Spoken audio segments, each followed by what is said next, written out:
God's blessings to you. You know, we live in a day where people's word doesn't seem to mean much anymore. They say one thing and they do another.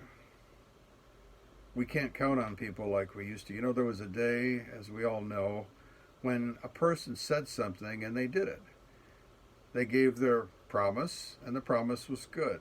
A man would shake his hand with another and say, "Yes, I will do this," and we knew that that was golden, but not anymore. And unfortunately, upright people, people who consider themselves to be pretty moral and upstanding, Christian people, unfortunately are not all that different. Jesus said in Matthew's Gospel, "Let your yes be yes and your no be no." Let your word be solid. Say what you mean and mean what you say. And you don't need a stack of Bibles to swear upon. You don't need oaths to back it up and other further amenities. Simply say what you mean and mean what you say and stick to it. Be a person who is reliable, mature, solid, if you will. And that should be enough. Unfortunately, again, many in Christian circles never seem to come to this place. Or perhaps they were reliable at one time, and now they're not anymore. There's an interesting verse in the 25th chapter of the Old Testament book of Proverbs, which says, "Like clouds and wind without rain is a man who boasts of a gift he does not give." It's so disappointing when someone says again, "I will do this," and they don't do it. We all know what that's like. Every one of us is touched by that probably virtually every week. You know that when you run a business and people don't show up for appointments, you experience in all kinds of ways and in all kinds of circles. Let me say two things briefly. Let your yes be yes. When you say yes to something, stick to it. Say yes and mean yes. "Well, I don't know," you say, "if I can do this." Well, then don't say yes. And it may take you some time to deliberate on that. Fine. But when you say yes, stick to it. Even to the point of your own hurt. There's another passage in the Bible that says this is a sign of a man of integrity who promises something even to his own hurt.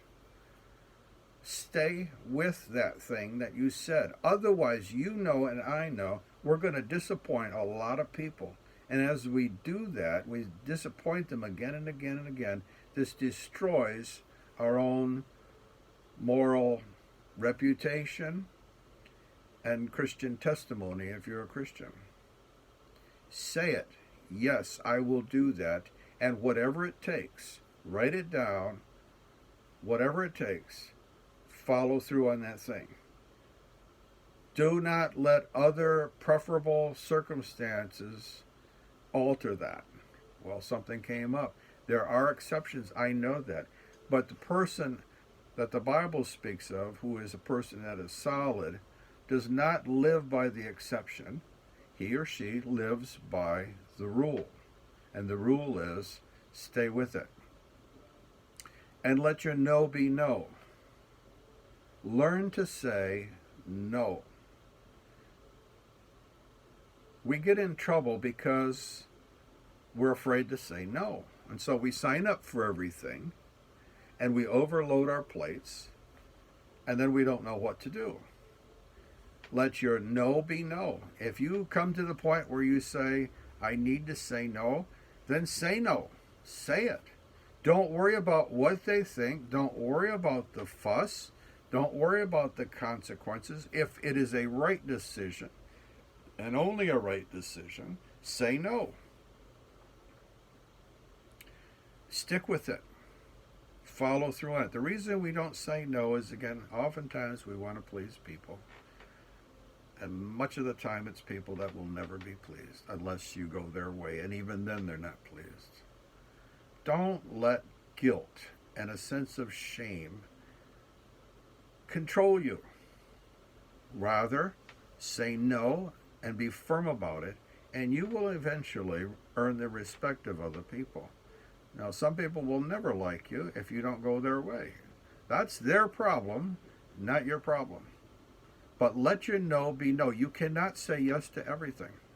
The person that tries to say yes to just about everything ends up failing in most everything. You can't sign up for everything. We have to be selective. And we need the wisdom of God at times. And we need to pray. If we're Christians, we say, Father, is this something I should do? And we wait for the answer. And he gives direction. So let your yes be a definite yes, and your no be a definite and clear no, and stand by that. Don't vacillate. You can do that. It is a choice. It is a matter of the will. Override your emotions and do the right thing. And may God bless you in all of this. May he help you to be a person who is solid and true. Doesn't matter how much you learn as a Christian. I'm talking to Christians. Doesn't matter how well you know the scriptures. Doesn't matter what position you hold. If you are an irresolute person, someone who's flaky and unreliable, all the rest doesn't really matter much, does it? And what an embarrassment that is. Be a person who can be counted on. Blessings to you.